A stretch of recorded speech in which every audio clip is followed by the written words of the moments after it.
वक्रतुंड महाकाय सूर्यकोटि समप्रभा निर्विघ्नं कुरु मे देव सर्वकार्येषु सर्वदा। ओम श्री गणेशाय नमः। आप सभी का हमारे YouTube चैनल पर हार्दिक स्वागत है। आज पौष माह के कृष्ण पक्ष की संकष्टी चतुर्थी व्रत है। तो आज आप सुनेंगे संकष्टी चतुर्थी व्रत की पौराणिक कथा, चौथ माता की कथा, साथ में सुनेंगे श्री गणेश चालीसा पाठ। इन कथाओं को श्रद्धा भाव से पूरा सुनने मात्र से समस्त मनोकामनाएं पूर्ण होंगी, इसलिए कथा को आप पूरा अवश्य सुने। तो प्रेम से बोलें, विघ्नहर्ता गणपति भगवान की जय हो। पौष माह में पड़ने वाली चतुर्थी तिथि अखूरत संकष्टी चतुर्थी कहलाती है। चतुर्थी के दिन भगवान गणेश का पूजन किया जाता है, जो कि हिंदू धर्म में प्रथम पूजनीय देवता हैं। मान्यता है कि भगवान गणेश की पूजा करने के बाद यदि कोई भी कार्य किया जाए तो वो अवश्य ही सफल होता है। संकष्टी चतुर्थी का व्रत हिंदू धर्म में बहुत ही महत्वपूर्ण माना गया है। इस व्रत को रखने से जातक के सभी कष्ट दूर होते हैं, साथ में समस्त मनोकामनाएं पूर्ण होती हैं और सभी कार्य सफल होते हैं। तो आइए जानें संकष्टी चतुर्थी व्रत की पौराणिक कथा। कथा के अनुसार जब रावण ने स्वर्ग के सभी देवताओं को पराजित कर दिया था, पर जब उसे बाली की अपार शक्ति के बारे में पता चला तो उसने संध्या करते हुए बाली को पीछे से जाकर पकड़ लिया। चूंकि वानर राज बाली रावण से कहीं अधिक शक्तिशाली था, इसलिए उन्होंने रावण को अपनी बगल में दबा लिया और उसे किष्किंधा ले आए और अपने पुत्र अंगद को खिलौने की तरह खेलने के लिए दे दिया। अंगद ने भी रावण को खिलौना ही समझा और उसे रस्सी से बांधकर इधर उधर घुमाने लगा, जिसकी वजह से रावण को काफी पीड़ा हो रही थी। तब एक दिन रावण ने बहुत दुखी मन से अपने पिता ऋषि पुलस्त्य जी का सुमिरन किया। रावण की ऐसी दशा देखकर ऋषि पुलस्त्य को बहुत दुख हुआ और उन्होंने पता लगाया कि आखिर रावण की ऐसी दशा क्यों हुई है। उन्होंने मन ही मन ये सोचा कि घमंड होने पर देव, मनुष्य और असुर सभी की यही गति होती है। फिर भी पुत्र मोह में आकर उन्होंने रावण से पूछा कि तुमने मुझे क्यों याद किया। रावण ने तब कहा कि मैं बहुत दुखी हूँ, यहाँ के नगरवासी मुझे धिक्कारते हैं। आप मेरी रक्षा कीजिए और इस दुख से बाहर निकालिए। रावण की बात सुनकर पुलस्त्य ऋषि ने कहा कि तुम परेशान मत हो, जल्द ही तुम्हें इस बंधन से मुक्ति मिल जाएगी। उन्होंने रावण को भगवान गणेश जी का व्रत करने की सलाह दी और बताया कि पूर्व काल में वृत्रासुर की हत्या से मुक्ति पाने के लिए देवराज इंद्र ने भी ये व्रत किया था। उन्होंने आगे कहा कि ये व्रत बहुत ही फलदायी है और इसे करने से सभी संकट दूर होते हैं।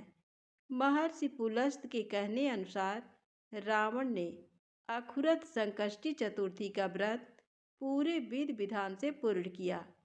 इस व्रत के प्रभाव से बाली ने रावण को अपना मित्र बनाकर उसे अपने बंधन से मुक्त कर दिया। इस तरह जो भी पूरी श्रद्धा से अखुरत संकष्टी चतुर्थी का व्रत करता है, वह बड़ी से बड़ी मुश्किल से भी निकल जाता है। तो प्रेम से बोले, गणेश जी महाराज की जय हो। अब आइए सुने संकष्टी गणेश चतुर्थी व्रत से जुड़ी अगली पौराणिक कथा। एक समय की बात है, विष्णु भगवान का विवाह लक्ष्मी जी के साथ निश्चित हो गया। विवाह की तैयारी होने लगी। सभी देवताओं को निमंत्रण भेजे गए, परंतु गणेश जी को निमंत्रण नहीं दिया। कारण जो भी रहा हो, अब भगवान विष्णु की बारात जाने का समय आ गया। सभी देवता अपनी पत्नियों के साथ विवाह समारोह में आए। उन सब ने देखा कि गणेश जी कहीं दिखाई नहीं दे रहे हैं। तब वे आपस में चर्चा करने लगे कि क्या गणेश जी को नहीं न्योता है या स्वयं गणेश जी ही नहीं आए हैं। सभी को इस बात पर आश्चर्य होने लगा। तभी सबने विचार किया कि विष्णु भगवान से ही इसका कारण पूछा जाए। विष्णु भगवान से पूछने पर उन्होंने कहा कि हमने गणेश जी के पिता भोलेनाथ महादेव को न्योता भेजा है। यदि गणेश जी अपने पिता के साथ आना चाहते हैं तो आ जाते। अलग से न्योता देने की कोई आवश्यकता भी नहीं थी। दूसरी बात यह है कि उनको 1.25 मन मूंग, 1.25 मन चावल, 1.25 मन घी और 1.25 मन लड्डू का भोजन दिन भर में चाहिए।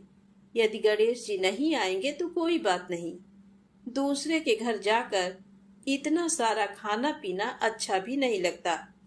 इतनी वार्ता कर ही रहे थे कि किसी एक ने सुझाव दिया, यदि गणेश जी आ भी जाएं तो उनको द्वारपाल बनाकर बैठा देंगे कि आप घर की याद रखना। आप तो चूहे पर बैठकर धीरे धीरे चलोगे तो बारात से बहुत पीछे रह जाओगे। ये सुझाव भी सबको पसंद आ गया तो विष्णु भगवान ने भी अपनी सहमति दे दी। अब होना क्या था कि इतने में गणेश जी वहां आ पहुंचे और उन्हें समझा बुझाकर घर की रखवाली करने बैठा दिया।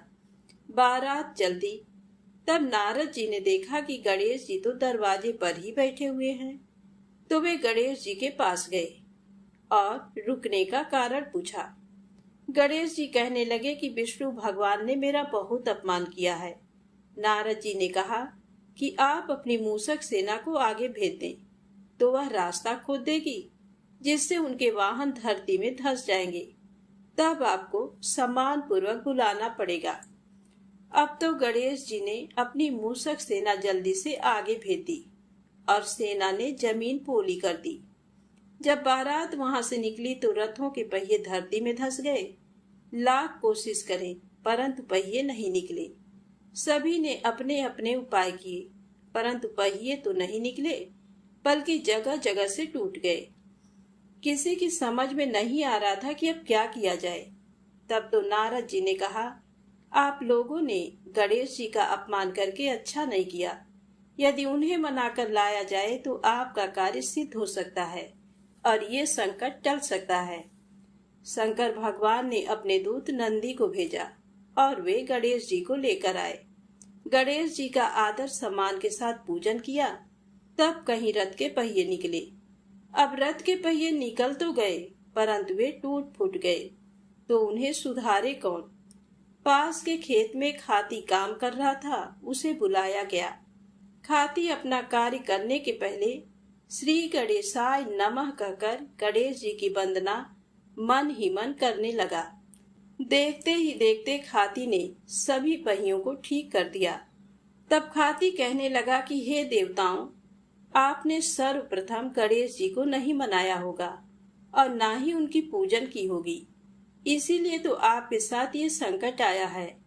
हम तो मूर्ख अज्ञानी हैं, फिर भी पहले गणेश जी को पूजते हैं, उनका ध्यान करते हैं। और आप लोग तो देवतागण हैं, फिर भी आप गणेश जी को कैसे भूल गए। अब आप लोग भगवान श्री गणेश जी की जय बोलकर जाएं तो आपके सब काम बन जाएंगे और कोई संकट भी नहीं आएगा। ऐसा कहते हुए बारात वहां से चल दी और विष्णु भगवान का लक्ष्मी जी के साथ विवाह संपन्न करा के सभी सकुशल घर लौट आए। हे गणेश जी महाराज, जैसे आपने विष्णु जी के कार्य को सफल किया, ऐसे ही हम सभी के कार्य को सिद्ध करना। तो प्रेम से बोले, गणेश जी महाराज की जय हो। अब आइए सुने चौथ व्रत की अगली कहानी। एक गांव में एक वृद्धा रहती थी। उसकी बहू थोड़ी सी पागल जैसी रहती थी। उसे भूख बिल्कुल सहन नहीं होती थी। वह रोज सुबह उठकर पहले खाना खाती थी, फिर दूसरा काम करती थी। एक दिन उनके यहाँ पूजा होनी थी और पूजा के लिए खाना बनाना था। तो वृद्धा ने सोचा कि ये तो सुबह उठकर सबसे पहले खाऊं खाऊं करेगी और सारा खाना जूठा कर देगी। तो वृद्धा ने एक उपाय सोचा। उसने पानी के मटके के नीचे एक छेद कर दिया और बहू से कहा कि आज पूजा है, तू सुबह से खाऊं खाऊं मत करना। तू पहले पानी भर ला, फिर कुछ खा पी लेना।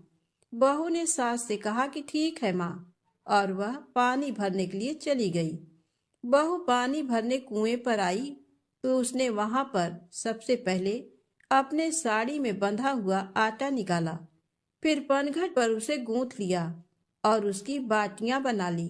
वहीं पास में शमशान था, वहां एक मुर्दा जलाया गया था, तो उसकी आंच में उसने वह बाटियां सेक ली। और पास में ही एक गणेश जी का मंदिर था। मंदिर में किसी ने गणेश जी को चोला चढ़ाया था, तो गणेश जी की तोंद में घी लगा हुआ था। उसने उससे बाटियां चुपोड़कर एक बाटी का भोग गणेश जी को लगाकर उसने वह बाटियां खा ली। उसके बाद वह आराम से अपने घर चली गई। इधर गणेश जी ने क्रोधित होते हुए नाक पर उंगली चढ़ा ली। फिर उसके बाद कोई उधर से निकला तो उसने देखा कि गणेश जी ने नाक पर उंगली चढ़ा रखी है। तो उसने गांव में जाकर सबसे कह दिया कि गणेश जी ने नाक पर उंगली चढ़ा ली। अब गणेश जी की नाक पर से उंगली उतारने के लिए सभी लोग प्रयास करने लगे। कोई गणेश जी के पाठ करने लग गया, कोई हवन कर रहा है ताकि गणेश जी नाक पर से उंगली हटा लें, पर गणेश जी ने नाक पर से उंगली नहीं हटाई। अब ये बात राजा तक पहुंच गई। राजा ने बड़े बड़े पंडित और ज्योतिष बुलवाए, पर वह भी गणेश जी की नाक से उंगली नहीं हटा पाए। अब राजा ने पूरे राज्य में मुनादी करवा दी कि जो भी गणेश जी की नाक पर से उंगली हटाएगा उसे 5 गांव की जागीर दे दी जाएगी। अब राज्य में सभी लोग अपनी अपनी तरफ से प्रयास करने लगे, पर गणेश जी ने नाक से उंगली नहीं हटाई। सभी लोग थक हार गए। आखिर में बुढ़िया की बहू बोली कि माँ, आप कहो तो मैं गणेश जी की नाक से उंगली हटा सकती हूँ।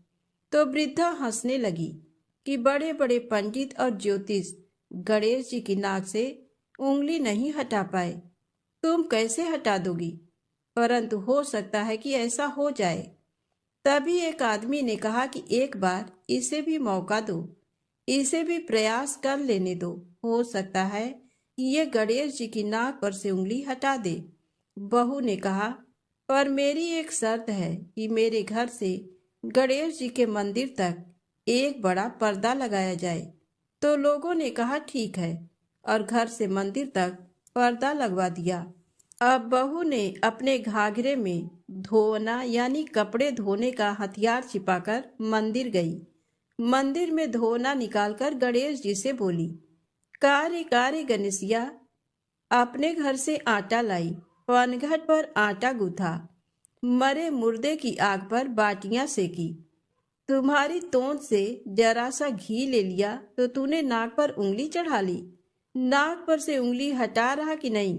नहीं तो दूं एक धोना, अभी तुम्हारे टुकड़े टुकड़े हो जाएंगे। बहू की बात सुनकर गणेश जी डर गए।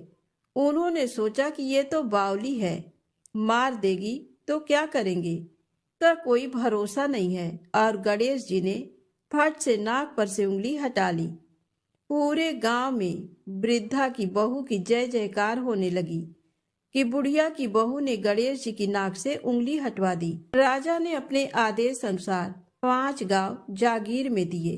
हे गणेश जी महाराज, जैसे उस बुढ़िया की बहू के टूटे वैसे सबके टूटे। जो कथा अधूरी हो तो पूरी करें, और जो पूरी हो तो मान करें। कहानी कहने वाले और सुनने वाले सभी की मनोकामनाएं पूर्ण करें। तो प्रेम से बोले गणेश जी महाराज की जय हो। अब आइए सुने संकष्टी गणेश चतुर्थी की अगली पौराणिक कथा। कथा के अनुसार एक बार इंद्र समेत सभी देवतागण भगवान शिव के पास अपने संकटों को दूर करने की प्रार्थना लेकर पहुंचे।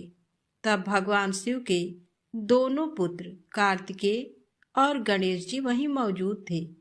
तब भगवान शिव ने उन दोनों से पूछा कि कौन सबसे पहले देवताओं की विपदा को दूर कर सकता है। तो दोनों ने ही कहा कि वे सक्षम हैं। तब भगवान शिव को एक युक्ति सूझी। उन्होंने अपने दोनों पुत्रों से कहा कि इसके लिए पहले परीक्षा देनी होगी। शिव जी ने कहा कि जो सबसे पहले इस पृथ्वी की परिक्रमा करके हमारे पास आ जाएगा, उसे ही देवताओं का संकट दूर करने के लिए भेजा जाएगा। परीक्षा की बात सुनकर भगवान कार्तिकेय अपने वाहन मयूर पर सवार हो गए और पिता से आज्ञा लेकर पृथ्वी की परिक्रमा के लिए निकल पड़े। उधर गणेश जी बड़े ही सोच में पड़ गए कि उनका वाहन तो मूषक है, इससे पूरी पृथ्वी की परिक्रमा संभव नहीं है। तब गणेश जी के मन में एक विचार आया। वे झट से अपने स्थान से उठे। फिर वे हाथ जोड़कर अपने पिता भगवान शिव और माता पार्वती की 7 बार परिक्रमा किए। उसके बाद अपने स्थान पर आकर बैठ गए। सभी देवी देवता ये देखकर आश्चर्य में पड़ गए। कुछ समय बाद कार्तिकेय जी पृथ्वी की परिक्रमा करके कैलाश पर आए और स्वयं को विजेता घोषित करने लगे। इसी बीच शिव जी ने गणेश जी से पूछा कि तुमने पृथ्वी की जगह अपने माता पिता की परिक्रमा क्यों की? इस पर गणेश जी ने कहा कि माता पिता के चरणों में ही समस्त लोक बसता है। छोटे पुत्र का उत्तर सुनकर शिव जी बड़े प्रसन्न हुए। उन्होंने गणेश जी को देवताओं का संकट दूर करने के लिए भेजा। महादेव ने गणेश जी को वरदान दिया कि जो भी व्यक्ति चतुर्थी के दिन तुम्हारी पूजा करके रात्रि में चंद्रमा को अर्घ्य देगा, उसके सभी पाप मिट जाएंगे, विपदाएं दूर होंगी और समस्त मनोकामनाएं पूरी होंगी। जीवन में सुख और समृद्धि में वृद्धि होगी। इस व्रत कथा को पढ़ने के बाद गणेश जी से प्रार्थना करें कि हे गणेश जी महाराज, आप हमारे संकटों को दूर करके जीवन में सुख और समृद्धि दें।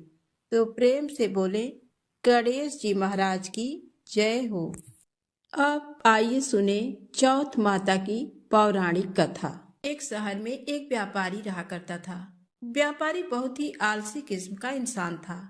उसके पास उसके दादा परदादा की कमाई हुई दौलत उसको विरासत में मिली थी, जिसके कारण वह व्यापारी कोई काम धंधा नहीं किया करता था। व्यापारी का एक बेटा था जो व्यापारी की तरह काम धंधा नहीं करता था और बहुत आलसी था। व्यापारी ने अपने बेटे का विवाह एक अच्छी, सुंदर और सुशील कन्या से किया था। विवाह होने के बाद भी व्यापारी का बेटा कुछ नहीं करता था। वह घर पर आलसी बना पड़ा रहता था। व्यापारी के बेटे की पत्नी जब भी बाहर कूड़ा फेंकने के लिए जाती थी, तब उससे उसके पड़ोस में रहने वाली महिला उससे पूछती थी कि आज तुमने खाने में क्या खाया। पड़ोसी महिला की बात सुनकर व्यापारी के बेटे की पत्नी उस महिला से कहती है कि मैंने आज खाने में ठंडी ठंडी और बासी रोटी खाई है, और वह ये बोलकर अंदर आ गई।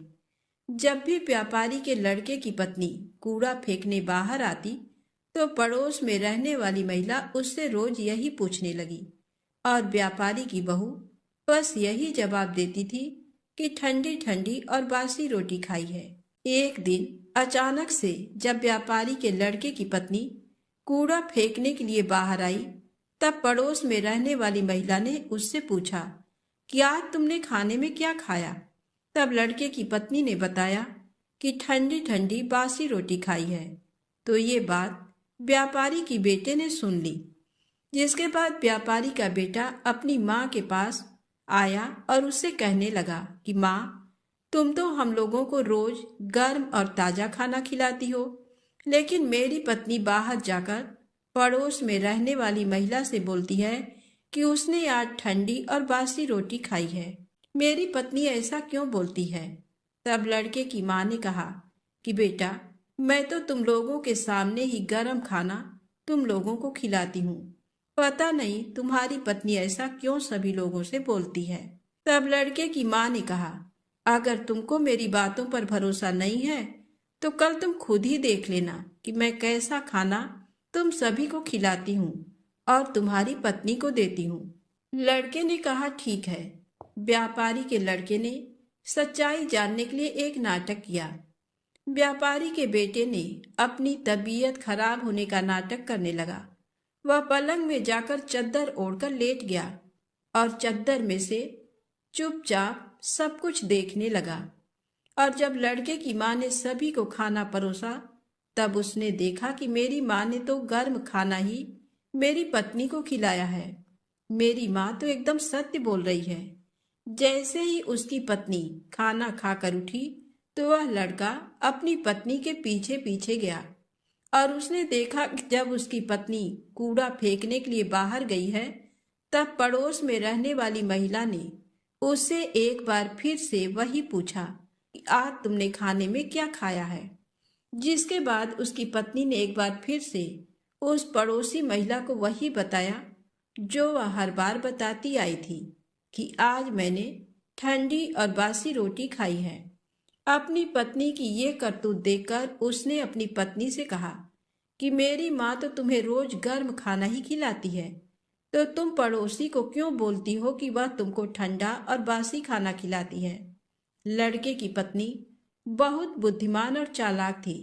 उसने अपने पति को समझाया कि ना तो आप बाहर जाकर पैसे कमाते हो और ना ही आपके पिताजी बाहर जाकर पैसे कमाते हैं। ये तो आपके पिताजी को विरासत में मिले धन की रोटी है। अगर आप लोग अभी भी नहीं समझेंगे तो एक दिन सारा धन खत्म हो जाएगा और घर में खाने के लिए रोटी तक नहीं मिलेगी। लड़के को अपनी पत्नी की बात सुनकर समझ में आ जाता है कि वह सही बोल रही है। अगर मैंने अभी धन नहीं कमाया तो आगे बहुत बड़ी दिक्कत हो सकती है। जिसके बाद लड़के ने ये तय कर लिया कि अब वह पैसा कमाएगा, जिसके लिए व्यापारी के बेटे ने यह तय किया कि वह विदेश जाएगा और विदेश में बहुत सारा धन कमाएगा। व्यापारी का बेटा धन कमाने के लिए विदेश चला जाता है। अपने पति के विदेश जाने के बाद उसकी पत्नी 12 महीने के लिए चौथ माता का व्रत रखने लगती है और धीरे धीरे 12 महीने गुजर जाते हैं। तब चौथ माता और गणेश जी ने उसकी पत्नी की व्रत रखने और पूजा करने से खुश हो जाती हैं। जिसके बाद चौथ माता और गणेश जी ये तय करते हैं कि अब इस कन्या को इसके पति से मिलवा देना चाहिए, क्योंकि 12 महीने गुजर चुके हैं। जिसके बाद चौथ माता और गणेश जी एक बार जब व्यापारी का बेटा विदेश में अपने घर में गहरी नींद में सो रहा होता है, तब उसके सपने में जाकर चौथ माता ने कहा कि तुम अपने घर चले जाओ, तुम्हारी पत्नी तुमको बहुत याद कर रही है और वह तुम्हारा इंतजार कर रही है। लड़के ने चौथ माता से कहा कि मैं यहाँ से कैसे जा सकता हूँ, मेरा यहाँ पर बहुत सारा व्यापार फैला हुआ है और मेरे जाने के बाद इस व्यापार को कौन देखेगा।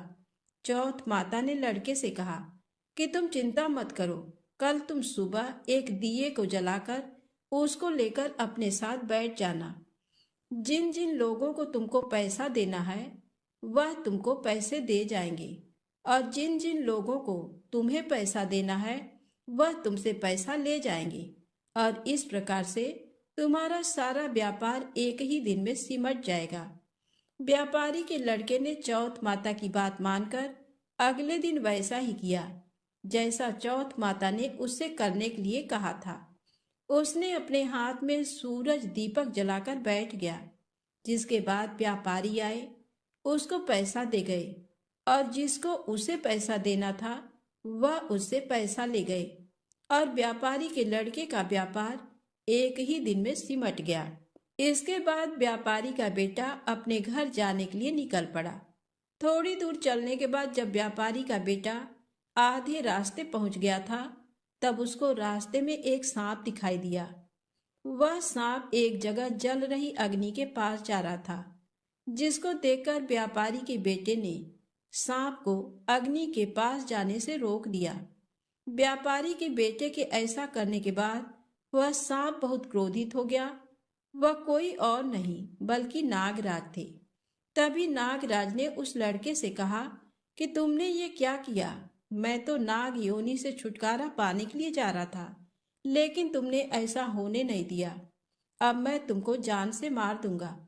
जिसके बाद व्यापारी के बेटे ने कहा कि मैं पिछले 1 साल से विदेश में हूँ।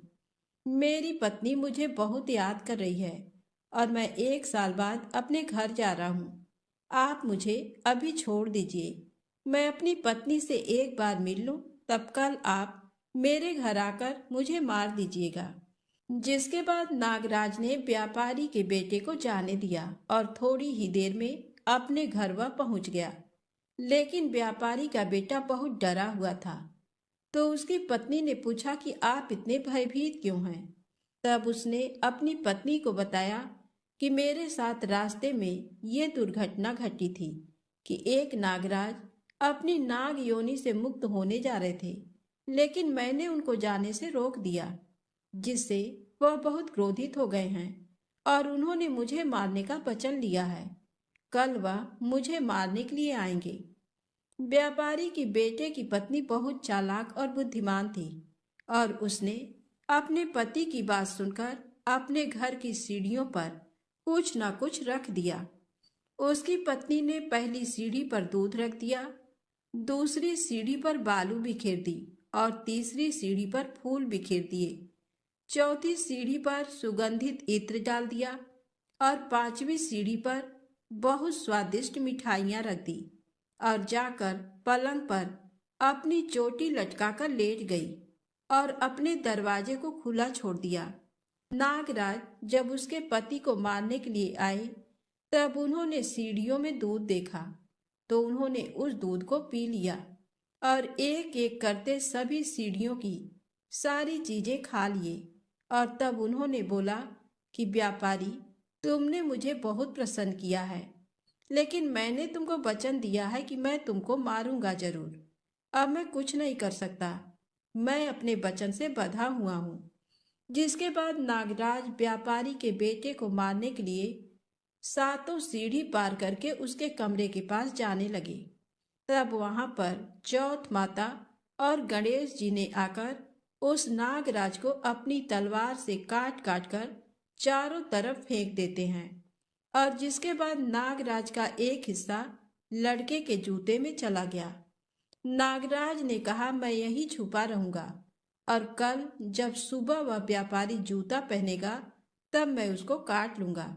लेकिन तभी अचानक से वहां पर बहुत सारी चींटियां आ गईं और उन्होंने नागराज को देखा कि जूते के अंदर हैं। तब चींटियों ने कहा कि इसकी पत्नी तो हमको रोज कुछ ना कुछ खाने के लिए देती थी, आज हम लोग इसके पति की जान बचाते हैं। चींटियों ने नागराज को खा लिया। चींटियों के खाने के बाद चारों तरफ खून ही खून फैल गया था। जैसे ही सुबह हुई तब लड़के की माँ उसके कमरे में आई और लड़के की माँ ने कमरे से खून निकलता देख बहुत डर गई और उसने सोचा कि मेरे बेटे और मेरी बहू को किसी ने जान से मार दिया है। वह बहुत जोर जोर से चिल्लाने लगी। अपनी माँ की आवाज सुनकर व्यापारी का लड़का और उसकी पत्नी तुरंत कमरे से बाहर निकल आए। तभी लड़के की माँ अपने बेटे और अपनी बहू को जिंदा देखकर बहुत खुश हो गई। लड़के ने अपनी माँ से कहा कि माँ, तुम रो क्यों रही हो? आज तो खुशी का दिन है, क्योंकि आज मेरा दुश्मन मर गया है। लेकिन मेरे जाने के बाद मेरी लंबी आयु के लिए किसने पूजा किया था और किसने व्रत रखा था? तब लड़के की माँ ने कहा कि बेटा, मैंने तो कोई व्रत नहीं रखा था। तब लड़के ने अपनी पत्नी से पूछा कि तुमने व्रत रखा था? तब उसकी पत्नी ने कहा कि हाँ जी, मैंने आपके जाने के बाद 12 महीने तक चौथ माता की पूजा की थी, उन्हीं ने आपकी जान बचाई है। तभी लड़के की माँ ने लड़के से कहा कि मैं तो तुम्हारी पत्नी को रोज खाना देने जाती थी, तब इसने 12 महीने व्रत कैसे रख लिया? तुम्हारी पत्नी झूठ बोल रही है। मैं रोज उसको खाने के लिए 4 रोटी देती थी, तो ये मैं कैसे मान लूं कि तुम्हारी पत्नी ने व्रत रखा था? तब लड़के की पत्नी ने बताया कि माँ जी, मैं 1 रोटी गाय माता को खिलाती थी और 1 रोटी जमीन में गाड़ देती थी और 1 रोटी मेहतरानी को देती थी और बची हुई 1 रोटी रात में चंद्रमा को अर्घ देकर खाती थी। लेकिन तभी लड़के की माँ ने कहा, मैं तेरी बातों का विश्वास कैसे मान लूं? जिसके बाद लड़के की पत्नी ने कहा कि माँ जी, आप गाय माता से पूछ लो। जैसे ही गाय माता से पूछा ये बात सत्य है, तो गाय माता बहुत जोर जोर से हंसने लगी और उनके मुंह से पलाश के फूल गिरने लगे, जिससे ये बात सच साबित हुई। और फिर पत्नी ने जमीन खोद कर देखा तो रोटी की जगह सोने की रोटी थी, और ये बात भी सच साबित हुई। फिर लड़के की पत्नी ने मेहतरानी से पूछा, उन्होंने हाँ कर दिया। ये बात भी सच साबित हो गई, और तभी लड़की की माँ ने मान लिया कि मेरी बहू ने चौथ माता और गणेश जी की पूजा की थी। लड़के ने अपनी पत्नी को धन्यवाद दिया और सभी लोग मिलजुल कर हंसी खुशी रहने लगे। हे चौथ माता, जैसा फल ब्राह्मणी के बेटे को दिया वैसा सभी को देना। कहानी कहने वाले को, कहानी सुनने वाले को, हुंकारा भरने वाले को और पूरे परिवार को देना। एक बार प्रेम से बोलिए गणेश जी महाराज की जय, चौथ माता की जय। चौथ माता की दूसरी कहानी। एक बुढ़िया माई के ग्वालिया बछालिया नाम का बेटा था। बुढ़िया माई अपने बेटे के लिए 12 महीने की चारों चौथ करती थी। बेटा लकड़ी लेकर आता था और दोनों माँ बेटा उनको बेचकर गुजारा करते थे। बुढ़िया माई रोजाना लकड़ी में से 2 लकड़ी रख लेती और चौथ के दिन बेटे से छुपकर बेचकर सामान लाती थी और 5 पुआ बनाती थी।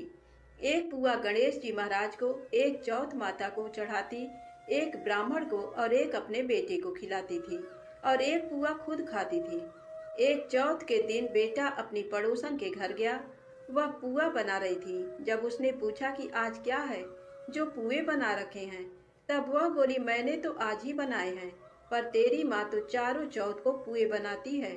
उसने जाकर माँ से पूछा, माँ तू रोज पुए बनाती है, मैं इतनी मेहनत से कमाता हूँ। बुढ़िया माई बोली, मैं तो चौथ माता का व्रत करती हूँ। वह बोला कि तू मुझे रख ले या तो तू चौथ माता को ही रख ले। बुढ़िया माई बोली, मैं तो तेरे लिए ही चौथ का व्रत करती हूँ, इसलिए मैं तुझे छोड़ सकती हूँ, पर चौथ माता को नहीं। जब बेटा घर से जाने लगा तो बुढ़िया माई बोली, तू जा रहा है तो मेरे हाथ में से ये आखा लेते जा, जहाँ संकट आए वहाँ ही पूर देना। बेटे ने सोचा बात झूठी है, पर ले चलने में क्या बुराई है। वह चलने लगा और वह थोड़ी दूर पहुंचा ही था कि उसने देखा कि खून की नदी बह रही थी। कहीं से भी रास्ता नहीं मिला, तो आँखा पूर कर बोला कि चौथ माता, अगर तू सच्ची है तो रास्ता हो जाए। ऐसा कहते ही झट से रास्ता मिल गया। आगे गया तो घनघोर अंधेरा उजाड़ फैला हुआ था। उसने मन में सोचा कि मुझे शेर बघेरे खा जाएंगे, इसलिए वह आँखा पूर कर बोला, चौथ माता मुझे रास्ता मिल जाए, और तब जल्दी से रास्ता मिल गया। वह आगे चला गया। जाते जाते एक राजा की नगरी में पहुंचा। वहां का राजा रोजाना एक आदमी की बलि देता था। वह एक बुढ़िया माई के पास गया। वह बुढ़िया माई रोती जा रही थी और पुए बना रही थी। लड़के ने बुढ़िया माई से पूछा कि बुढ़िया माई क्यों रो रही हो? तो बुढ़िया माई ने जवाब दिया कि मेरे एक ही बेटा है, जिसकी कल राजा बलि देने वाला है, मैं उसी के लिए पुए बना रही हूँ।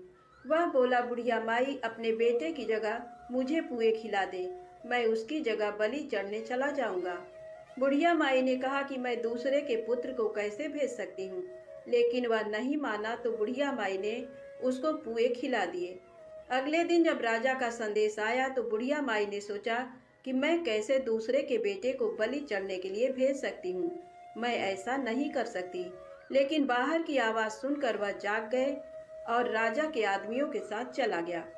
वहाँ मटके पकाने का, जिसमें कुम्हार मटके को पकाता है, आवा बना हुआ था, जो एक मनुष्य का भोग लेने के बाद ही उसमें आवा पकते थे। उन सब ने मिलकर सबको आवा में चुन दिया। वह आँखा पूर कर हाथ में बैठ गया। एक दिन में ही आवा पक गया और मिट्टी के घड़े सोने चांदी के बन गए। वहाँ एक जमादारनी झाड़ू लगा रही थी। तब झाड़ू से एक कंकड़ उछलकर उन बर्तनों से जा टकराया। तब जमादारनी ने राजा को जाकर बताया कि आपका आवा तो पक गया है। तब राजा ने सोचा कि आवा तो 8 दिन में पकता है, आज एक ही दिन में कैसे पक गया। जब जाकर देखा तो वहां पर तो मिट्टी के मटके की जगह हीरे मोती और सोने चांदी के कलश हो गए। अंदर से आवाज आई कि धीरे से उतारो। अंदर आदमी है। आवाज को सुनकर राजा के आदमी डर गए कि अंदर कौन सा भूत प्रेत आ गया। फिर वह बोला कि डरो मत, मैं तो सिर्फ एक आदमी हूँ जिसको तुमने अंदर चुना था। देखा तो अंदर हरे हरे जवारे उग रहे थे। राजा ने पूछा कि तू अंदर जीवित कैसे बच गया। तब उसने बताया कि मेरी माँ चौथ का व्रत करती है। जब मैं घर से निकला था तो मेरी माँ ने मुझे आंखें दिए थे। मैं उन्हीं को पूर कर बैठ गया और चौथ माता के कारण बच गया। जब राजा ने कहा कि मैं तेरे को एक घोड़े पर बैठाकर सांकल में बांध देता हूँ, यदि वह सांकल खुलकर मेरे बन जाएगी तो मैं चौथ माता को सच्ची मानूंगा। तब वह आंखें पूर कर बैठ गया और चौथ माता से कहने लगा, हे चौथ माता, अब तुम ही मेरी लाज बचाना। तब सांकल खुलकर राजा के बंध गई। राजा ने अपनी बेटी की शादी उस लड़के से कर दी और बहुत सा धन दौलत देकर विदा किया। पड़ोसन बोली कि माई, तेरे बेटे बहू आए हैं। जब छत पर चढ़कर देखा तो सच में बहू बेटे आ रहे थे। हे चौथ माता, जैसे आपने बुढ़िया और उसके बेटे पर कृपा बनाई, वैसे सभी पर कृपा बनाना। प्रेम से बोले गणेश जी महाराज की जय हो, चौथ माता की जय हो। आइए सुने गणेश चालीसा पाठ। वक्रतुंड महाकाय सूर्यकोटि समप्रभा निर्विघ्नं कुरु मे देव सर्वकार्येषु सर्वदा। जय गणपति सद्गुण सदन कविवर बदन कृपा। विघ्न हरण मंगल करण जय जय गिरिजाला। जय जय जय जय गणपति राजू मंगल भरण करण शुभ काजू। जय गजबदन सदन सुखदाता विश्व विनायक बुद्धि विधाता। वक्रतुंड शुचि सुंड सुहावन तिलक त्रिपुंड भाल मन भावन। राजित मणि मुक्तन उर्माला स्वर्ण मुकुट सिर नयन विशाला। पुस्तक पाणि कुठार त्रिशूलम मोदक भोग सुगंधित फूलम। सुंदर पीतांबर तन साजित चरण पादुका मुनि मन राजित। धन शिव सुवन सडानन भ्राता गौरी ललन विश्व विधाता। रीति सिद्धि तव चमर डुलावे मूषक वाहन सोहत द्वारे। कहाँ जन्म शुभ कथा तुम्हारी अति सुचि पावन मंगलकारी। एक समय गिरिराज कुमारी पुत्र हेतु तप कीन्हा भारी। भयो यज्ञ जब पूर्ण अनुपा तब पहुँचो तुम धरि द्विज रूपा। अतिथि जानी के गौरी सुखारी बहुविधि सेवा करी तुम्हारी। अति प्रसन्न हुए तुम वर दीन्हा मातु पुत्र हित जो तप कीन्हा। मिलहि पुत्र तुहि बुद्धि विशाला बिना गर्भ धारण यही काला। गणनायक गुण ज्ञान निधाना पूजित प्रथम रूप भगवाना। अस कही अंतर धान रूप हुए पलना पर बालक स्वरूप हुए। बनि शिशुरुदन जबहि तुम ठाना लखि मुख सुख नहीं गौरी समाना। सकल मगन सुख मंगल गावही नभते सुरन सुमन बरसावही। शंभु माँ बहुदान लुटावही सुर मुनि जन सुत देखन आवही। लखि अति आनंद मंगल साजा देखन भी आए शनि राजा, निज अवगुण गुण शनि मन माही। बालक देखन चाहत नाही, गिरजा कछु मन भेद बढ़ायो। उत्सव मोरन शनि तुहि भायो, कहन लगे शनि मन सकुचाई। का करिहाँ शिशु मोहि दिखाई, नहीं विश्वास उमा कर भयऊ। शनि सो बालक देखन कहेऊ, पड़तहि शनि दृग कोड प्रकाशा।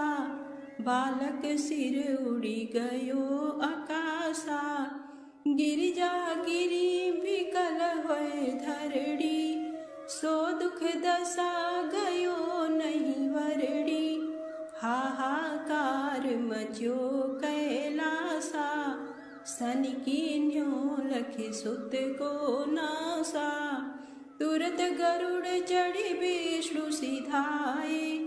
काटी चक्र सो गज सिर लाए, बालक के धड़ ऊपर धार्यो। प्राण मंत्र पढ़ शंकर डार्यो, नाम गणेश शंभु तब कीन्हे। प्रथम पूज्य बुद्धि निधि बर दीन्हे, बुद्धि परीक्षा जब शिव कीना। पृथ्वी की प्रदक्षिणा लीना, चले खटानन भरमि भुलाई। रची बैठे तुम बुद्धि उपाई, चरण मातु पितु के धर लीने। तिनके साथ प्रदक्षिण कीने, धनि गणेश कहि शिवहि हरषे।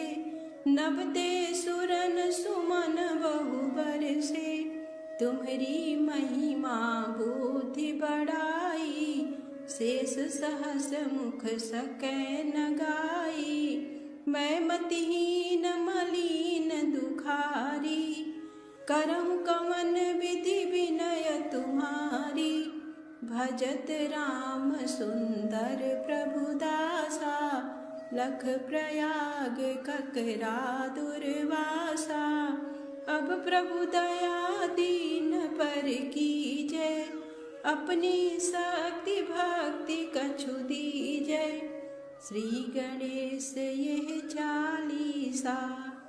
पाठ करें धर ध्यान, नित नव मंगल गृह बसे। लहे जगत सन्मान, संवत अपन सहस्र दस।